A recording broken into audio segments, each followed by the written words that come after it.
Akkam jirtu daawwattoota keenya OBN International irraa oduu qabannee dhiyaannee jirra. Oduu waliin an Alamaayoo Qannaati. Pirojektoota magaalaa Finfinneetti ijaaraman fiixaan baasuuf kutannoon hojjetamaa jiraachuu kantiibaa itti aanaan magaalaa Finfinnee Injiinar Taakkalaa Uumaa himan. Pirojektoonni gurguddoon magaalaa Finfinneetti jalqabamanii jiran seenaa waliin kan wal qabatanii fi jireenya uummataa jijjiiruuf iddoo olaanaa kan qabanidha. Akaaluu Baqqalaa gabaasa dabalataa qaba. Kantiibaa itti aanaan magaalaa Finfinnee Injiinar Taakkalaa Uumaa turtii OBN faana taasisaniin pirojektoonni magaalattiitti jalqabamanii jiran seenaa waliin kan wal qabatan jireenya hawaasaa jijjiiruuf iddoo olaanaa kan qabanidha. Dhiibbaan vaayirasiin kooroonaa fide jiraatus pirojektoota xixiqqoon jalqabaman waan ta'eef hojiin isaanii isaa 24 hojjetamaa jira jedhan. Pirojektoota baay'ee kan jalqabe. Pirojektoonni kun hin dhumu ni xumurra. Maaliif xumurraa? Innaa jalqabnus xixiqqoodhaan jalqaban pirojektoonni kun kan dawaa qofa osoo hin ta'in kan bareedina shaggar jennee baasnee Xoxorratti kan jalqabame laggeen magaalaa Finfinnee xuraawaa kana qulqulleessuuf kan itti jalqabame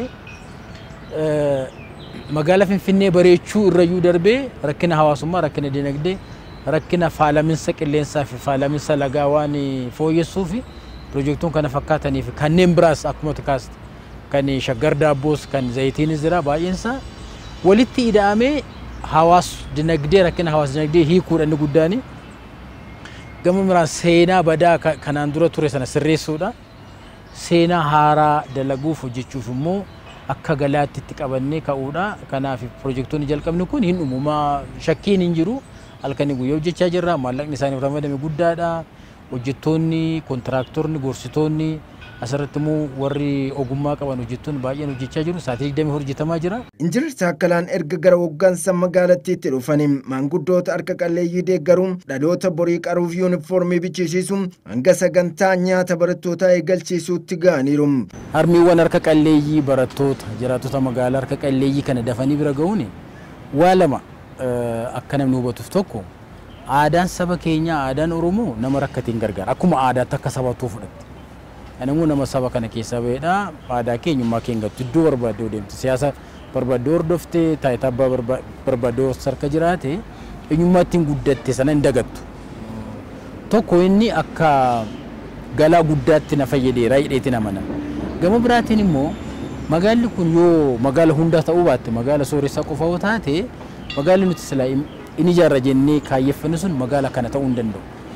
Kanaan dura magaalli kun abbootii qabeenyaa baay'ee gargaaree jira nama maallaqa qabu baay'ee gargaaree jira garuu hiyyeessa immoo namni gargaaree hin jiru akkuma tikaaste harka qalleeyyii harmeewwan haadhawwan namni gargaaree hin jiru barattoonni mana barumsaa ciree nyaachuu dhabuun laaqana nyaachuu dhabuun mana barumsaa irraa ni nafu adda kutuu kun walitti ida'ameeti tokkoffaa eenyummaa saba keenyaa irraa kan madde nama gargaaru wal ceesisuun wal hammachuun wal guddisuun waliin guddachuun eenyummaa saba keenyaa irraa kan madde kun munna mana barumsaatti hiiktu inna mana namaatti hiiktu rakkata irratti inna hiiktu walitti idaatee wajjin hin ce'u wajjin guddachuu wajjin badhaadhuu sana fida.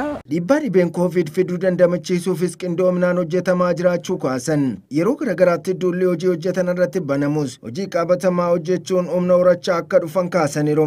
Tokko dhalootumarraan ka'eeti waa'ee magaala kana fi waa'ee Oromoo yoo arge kan jinniin itti ka'utu jira. Jecha kiyyaaf dhiifama gaafachaa jinniin kun maa'inni maqaa Oromoon naa argee itti ka'a jinniin kun. Madheen gaddaa yoo argite nuti addabaabii masqalaa irratti namni tokko beet maqaa Oromootiin tiraaktera tokko irratti kan barreeffame arge jinniidha jechaadha kun innaa maqaa Oromoo argee yoo jinniin itti ka'e nama akkasii kan gochuun sirra jiraatu gadduu dhiisteet maqaa akkasii kana baay'isuudha jechaadha magaalaa keessatti jinniin sun akka saba qatu. Kanaaf hojiiwwan persentiin 99 akkuma jaalatu persentiin tokko lama immoo hin jibba. Jibbi sun nuuf maal fayyada si fakkaata? Humna ta'a. Nuti humnas kana fayyadamne isa persentii guddaa nu deeggaru wajjin hojjenna uummanni Oromoos kana beekuu irra jiraata. Pirojektoonni hojjetamaa jiran iddoo hambaa duraan turan irratti rakkoo uumaa jira jedhamuun komiin kanarratti maal jettu jennee gaafanneefis. Tokkoffaa anaaf fi kan na fakkaataniif hambaani magaalaa Finfinneeti mataan ishee magaalaa Finfinnee mataan ishee hambaadha. Magaalaa Finfinnee hambaa taate akka barbaadanitti diiganii ijaaranii torra immoo manni dhuunfaa innaa diigamu hambaadhaa siin jedhu kuni fudhatamaa hin qabu tokko. Kanaaf maal gochaa jira pirojektiiwwan bal'aan hojjennu kuni hambaawwan jedhamu kun biiroon aadaa fi turizimii magaalaa hin jiraata. Kanaan dura magaalaa Finfinnee manneen 200 ol hambaa dheedhanii galmaanii jiru. Manneen 200 ol. Dhugaa sitti muuf manneen galmaan kun otoo deemtee ilaalte manuma namni yeroo tokko keessa taa'ee shaayii fa'aa dhugu, keessa taa'ee farsoo fa'aa dhugeetu hambaa ta'e. Kun sirrii miti. Hambaan kan jedhamu tokko akka hambaatti kan itti fufsiisu jira. Yommuu itti fufuun irra jiraatu ta'e waraabdeetu viidiyoo isaa lafa keessa yookiin barreeffamaa lafa keessa. Dhaloonni ammaa kun maaliin kan hojjennu? Dhaloonni ammaa kan hojjennu kan kanaan dura namni mana jireenya namaati.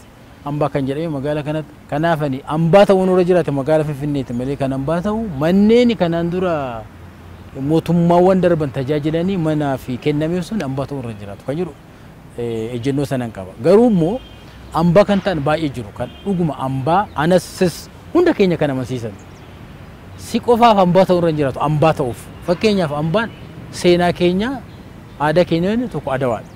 Adawaa kanaaf itti ciccinee kan irra deebinee seenaa haaraadha jennee kan ijaaraa jiru. Hojiiwwan jalqabaman fiixaan baasuuf hawaasni hirmaannaa isaa cimsuu akka qabus Injiinar Taakkalee Uumaan dhaamaniiru.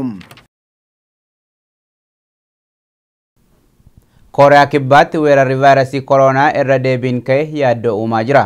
Chaayinaattis vaayirasiin koronaa bifa haaraan mul'achuun himamee jira. Gabaasi guutuun akkattamatti dhiyaata.